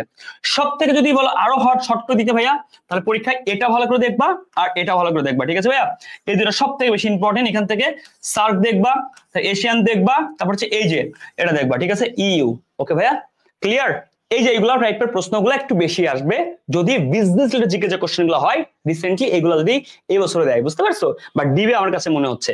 দেখো ব্যক্তি ব্যবসায়ের উদ্দীপনামূলক সেবা, সমর্থনমূলক সেবা, সংরক্ষণ, তিনটা সেবার কথা বলা আছে। প্রশ্ন কিভাবে বন্ধ দিয়ে শুনো, বলবে এই প্রতিষ্ঠান সেবাদানকারী প্রতিষ্ঠান, মানে এই যুব অধিদপ্তর কোন ধরনের সেবা দেয়। আচ্ছা প্রথম কথা শিখো, ব্যাংক কোন ধরনের সেবা দেয়, ওকে। নেক্সট দেখো বাংলাদেশ বাণিজ্যিক ব্যাংক কোন ধরনের সেবা দেয়। আচ্ছা তার আগে বলতো কোনটা কোন সেবা। যদি কাউকে উদ্দীপনা বা সাহস বা উৎসাহ দেওয়া হয়, এরকম প্রতিষ্ঠান কারা, এক। ভাইয়া সমর্থন মানে কি, কাউকে টাকা দিয়ে সমর্থন করা, ব্যাংক গুলা দেয়। ভাইয়া সংরক্ষণ মানে কি, সরকারের যে বিভিন্ন রুলস আইন বা নীতিমালা দিয়ে সেবাগুলো দেওয়া হয়। এবার আসো তো, তাহলে যুব অধিদপ্তর, মহিলা দপ্তর, এরা কি করে, প্রশিক্ষণ দেয়। বাংলাদেশ বিজ্ঞান প্রশিক্ষণ এবং কারিগরি সহায়তা, এরা কাজ সম্পর্কে একটা ধারণা, জ্ঞান, উৎসাহ, উদ্যোগতা তৈরি করে, এই জন্য এরা হচ্ছে উদ্দীপনামূলক সেবা দেয়। আসো বাংলাদেশ কুটির শিল্প ঋণ দিবে, বেসিক ব্যাংক ঋণ দিবে, কর্মসংস্থান, তাহলে ঋণ যারা দিলে তারা সমর্থনমূলক সেবা দিল। তাহলে পরীক্ষায় প্রশ্ন আসবে, কর্মসংস্থান ব্যাংক কর্মসংস্থানের জন্য উদ্যোগতা তৈরি করে, দ্যাটস মিন এরা হচ্ছে এক প্রকার কি টাকা পয়সা দিয়ে হেল্প করে, তার মানে এরা সমর্থনমূলক সেবা দেয়। বাংলাদেশের পেটেন্ট আইন, ডিজাইন, ট্রেডমার্ক অধিদপ্তর বিভিন্ন রপ্তানি, বিভিন্ন রুলস রেগুলেশন সবকিছু সংরক্ষণমূলক সেবা দেয়, ওকে ফাইন। আসো সরকার কর্তৃক, এবার আমাকে বলতো সেবার ধরন কি, কোনটা কোন ধরন, এখানে সব পড়া লাগবে না, তাহলে আমি কেন আসলাম, ঠিক আছে ভাইয়া, ওকে। এবার আসো, এখানে এই যে প্রথমটা, এটা কি করে, পরামর্শ দেয়, তোমাকে কোনো আইডিয়া দিবে, তোমাকে তথ্য দিবে, ওকে, তোমাকে একটা ব্যবসা সম্পর্কে জ্ঞান দিবে, জুই দপ্তর বা মহিলা অধিদপ্তর, এগুলাকে বলে উদ্দীপনামূলক। তাহলে পরামর্শ পাইছো বা তথ্য পাইছো, ওকে, দ্যাটস মিন উদ্দীপনামূলক সেবা পাইছো। বা দেখো ব্যবসায়ের মূলধন পাইছো বা অবকাঠামো সহায়তা, নিবন্ধন, তারপর ব্যবসা কি টাকা পয়সা জড়িত এখানে, বুঝতে পারছো? মূলধন নিবন্ধন সব টাকা ধরে জড়িত, দ্যাটস মিন এটা সমর্থনমূলক। এখানে কি আইনগত সহায়তা সরকার কর্তৃক, ওকে। পণ্যের মান নিয়ন্ত্রণ আইএসও বা বিএসটিআই, এরা কি পণ্যের মান দিয়ে আমার ব্যবসা করার জন্য কি টিকায় রাখবে আর কি, এটা হ্যাঁ, এটা সনদ দিবে। কর সবকিছু কি ভাইয়া, করটার সবকিছু পরিশোধের মাধ্যমে আমি ব্যবসাটা করতে পারবো, দ্যাটস মিন সংরক্ষণমূলক সরকার কর্তৃক এই সেবাগুলো, হ্যাঁ বেশিরভাগ ক্ষেত্রে, ওকে। তারপরে তথ্য পরামর্শ সিম্পল উদ্দীপনামূলক, দেন টাকা পয়সা রিলেটেড আছে মূলধন, তারপরে অবকাঠামোর সুবিধার জন্য কোনো অর্থ করা, নিবন্ধন করা বা ইনভেস্ট করা, দ্যাটস মিন কি সমর্থনমূলক বা ঋণ দেওয়া, আইনগত কোনো সাপোর্ট বা পণ্যের মান নিয়ে বা কোনো সার্টিফিকেট দিয়ে, দ্যাটস মিন রক্ষণাবেক্ষণমূলক, সংরক্ষণমূলক। সফল উদ্যোক্তার গুণাবলী অনেকগুলো আছে, বাট এখান থেকে প্রশ্ন কোথা থেকে আসবে, তুমি কোথাও ভুল করবে। যেমন দেখো সৃজনশীলতা, এটা তুমি জানো, এটা পারবা। সাহস ও বুদ্ধিমত্তা, এটা পারবা আমি জানি। ধৈর্য সাফল্য, এটা পারবা। সফল উদ্যোক্তা যথেষ্ট, সবগুলো সদই নাম, শব্দ দন্তেশ্বর নাম, দেখতে পারছো, ওকে। সাংগঠনিক জ্ঞান, দন্তেশ্বর নাম মানে কি চলে আসবে, হ্যাঁ। তাহলে দন্তের অন্য কেউ থাকতে পারে না, পারে, কিন্তু এই রিলেটেড গুলা একটু মনে রাখার ট্রাই করবা এই টেকনিক দিয়ে। 1 নাম্বার। 2 নম্বর, এইটা দেখো ঝুঁকি গ্রহণের মানসিকতা, এটা ভেরি ইম্পর্টেন্ট, এটা পরীক্ষায় পেঁচাই, ওকে, পেঁচাই কিন্তু এটা। প্রজ্ঞা দূরদৃষ্টি, এটাও পরীক্ষায় পেঁচায়, প্রজ্ঞা দূরদৃষ্টি ভবিষ্যৎ সম্পর্কে জানা, ওকে ফাইন। যোগাযোগ দক্ষতা, ভেরি ইম্পর্টেন্ট, যোগাযোগ দক্ষতা, এটা একটা আন্তরিকতা দক্ষ, এই যে আন্তরিকতা আছে, আন্তরিকতা বা আন্তঃব্যক্তিত্ব, ওকে, আন্তঃব্যক্তিত্ব। তার মানে একজন উদ্যোক্তা সে কাজ সম্পর্কে যেমন জ্ঞান থাকবে, সে কারিগরিক সম্পর্কে যেমন জ্ঞান থাকবে, মানুষের সাথে মিশতেও তেমন তার কি যোগাযোগ করতেও তেমন জ্ঞান থাকতে হবে। তাহলে যোগাযোগ দক্ষতা, আন্তরিকতা বা আন্তঃব্যক্তিত্ব, এগুলো খুবই গুরুত্বপূর্ণ, এগুলো পরীক্ষায় আসে। তাহলে যেগুলো দাগা দিলাম এগুলো ঝামেলা করে, এগুলো তুমি এইটা এটা এটা, ঠিক আছে, ওকে ফাইন। এই 3টা দেখবা যে তোমার পরীক্ষা হলে হিট করছে, ওকে, মানে এই এমসিকিউ গুলাকে কি হাইলাইট করবে বেশি, ওকে। আসো ব্যবসা উদ্যোক্তা নিয়ে বিভিন্ন আইন, এগুলো দেখো, শ্রম আইনটা দেখবা, শ্রম নীতি দুটো দেখবা, ঠিক আছে, ওকে। তারপর কি শ্রম বিধিমালাটাও দেখবা, এই 3টা জিনিস ভালো করে দেখবা, যেহেতু আইন একটি আসতেছে, তাহলে এখান থেকে একটা আসতে পারে, ওকে। এই আইন পড়াইলাম আর ট্রেডমার্ক আইন পড়লাম, ভেরি ইম্পর্টেন্ট। বিভিন্ন সেবার নাম কোনটাকে দিয়ে বললাম, বিজনেস লিটার জিকে আসে, বারবার বলতেছিলাম, কিন্তু এইটার গুচ্ছ নিয়ে কিন্তু আমি, তাহলে এইটার তার প্রমাণ, ওকে। এটা হচ্ছে আমাদের কি একটি, আমি স্লাইড সব মুখস্থ টাইপের, এগুলো তোমার বই আছে এবং এগুলো আসছে, ঠিক আছে। আসো ভাইয়া, তার মানে এটিএম কার্ড কাজ চালু করে MIRC, এটা ফুল মিনিং পরীক্ষাতে আসে, হ্যাঁ ফুল মিনিং পরীক্ষাতে আসে, ঠিক আছে, ওকে ভাই। তাহলে এইগুলো সবই করে, এই দুটা পরীক্ষা আসে। 1 নম্বর মাস্টার কার্ড, এটা ইম্পর্টেন্ট না। মোবাইল ব্যাংকিং, এটা পড়তে পারো, বিকাশ, ওকে। আর এইগুলা, okay, debit card credit card, very important, হ্যাঁ। তো এগুলা কারা প্রবর্তক করে, মানে কারা দেয়, এগুলোর নাম মুখস্থ করো। 1, তাহলে এই যে এটার ফুল মিনিং আসবে ইংলিশে, বিজনেস। আচ্ছা, এই সবগুলোর ফুল মিনিং পড়তে হবে, পরীক্ষায় আসবে, ঠিক আছে, এবং বাংলায় আসে। শর্টে হচ্ছে বিতে বিজনেস, এটা জানো। সিটে কনজিউমার মানে ভোক্তা, আর কাস্টমার মানে ক্রেতা, আর ক্রেতা ভোক্তা কিন্তু আলাদা আছে, ওকে। আর জিতে গভর্নমেন্ট, দেখো তো পারো কিনা। B2B মানে ব্যবসা টু বিজনেস, বাংলা ব্যবসা টু ব্যবসা। B2C business to consumer, business থেকে কনজিউমার মানে ভোক্তা। C2B, সি মানে কনজিউমার মানে ভোক্তা থেকে ব্যবসা। C2C মানে ভোক্তা থেকে ভোক্তা। B2G তাহলে ব্যবসা থেকে গভর্নমেন্ট, ব্যবসা থেকে সরকার, গভর্নমেন্ট টু বিজনেস মানে সরকার টু ব্যবসা, শেষ। তার মানে এই যে তুমি টোটাল 8 প্রকার মানে শিখলা 3টা টেকনিকের মাধ্যমে, মানে 3টা জিনিস জানার মাধ্যমে। আশা করি এটা তোমার পানি হয়ে গেছে ইনশাল্লাহ। তো এই হচ্ছে তোমাদের কি টোটাল ফার্স্ট পেপারের টোটাল মুখস্থ বিদ্যা টাইপের কোশ্চেনের মধ্যে একদম গুছিয়ে দেওয়ার ট্রাই করছি। এই কোশ্চেন গুলা তোমাকে হচ্ছে কি করতে পারে, ঝামেলা করতে পারে বলে আমি মনে করেছিলাম, তাই তোমাকে আমি গুছিয়ে দিয়েছি। এছাড়াও তুমি আরেকটা কাজ করবে, তোমার প্রথম পত্রের যে তোমার 9ম অধ্যায় আছে, তোমার 6ম অধ্যায় আছে, মানে এই অধ্যায়গুলার এশিয়ান সাবটা জোট, তারপরে এইগুলো নিয়ে আরো অনেক ডেফিনেশন আছে, বিস্তারিত কিছু আইটেম আছে, ওগুলার উপরে তোমরা বিজনেস রিলেটেড জিকে টাইপ ভাবতে পারো। তোমার এগুলো একটু ভালো করে দেখবা, এরকম টাইপের 1-2টা কোশ্চেন আসতেছে ফার্স্ট পেপারে। তো মুখস্থ টাইপের কোশ্চেন গুলা, এই জন্য বলছি আমি একবারে গুছিয়ে দিয়েছি ফার্স্ট পেপার। আমি বিশ্বাস করতেছি সেকেন্ড পেপার আরো জোশ হবে, এবং তুমি এই ভিডিওটা দেখে তোমার সকল মুখস্থ বিদ্যা টাইপের কোশ্চেন একটি স্লাইডে পাচ্ছ, এবং ভাইয়া তুমি সাজেশন আকারে পুরো বইয়ের একটি মুখস্থ বিদ্যা পার্ট গুলাকে এক জায়গায় করে নিছো, এবং তুমি অনেক টেকনিক্যাল জিনিসগুলোকে তোমার পরীক্ষায় অ্যাপ্লাই করতে পারবে বলে আমি মনে করি। দেখা হবে তোমার সাথে অন্য একটি ভিডিওতে। ভিডিওটা কেমন লাগছে জানিও, শেষ পর্যন্ত করলে সেটা জানিও। আমার জন্য দোয়া করো। আমাদের যে কোনো কোর্স বা বই কিনতে অ্যাকাউন্টিং লাভার্স ওয়েবসাইট ভিজিট করো, অথবা আমাদের হোয়াটসঅ্যাপ নাম্বারে তুমি অবশ্যই কল করতে পারো অথবা নক করতে পারো, যে কোনো প্রয়োজন ইনশাল্লাহ, কেমন, ওকে। 01706029902। আর তুমি কোন কোন বিশ্ববিদ্যালয়ে পরীক্ষা দিচ্ছ, যেই ভার্সিটির পরীক্ষা দাও, এই ক্লাসটা তোমার জন্য একেবারে টপ নচ এবং এই ক্লাসটা তোমার জন্য অবশ্যই দরকার। ফ্রেন্ডদেরকে জানাই দিও। ওকে, তুমি কততম ব্যাচ, কত সালে ক্লাস দেখছো তাও জানাই দিও। আসসালামু আলাইকুম, আল্লাহ হাফেজ সবাইকে, ভালো থেকো সবাই।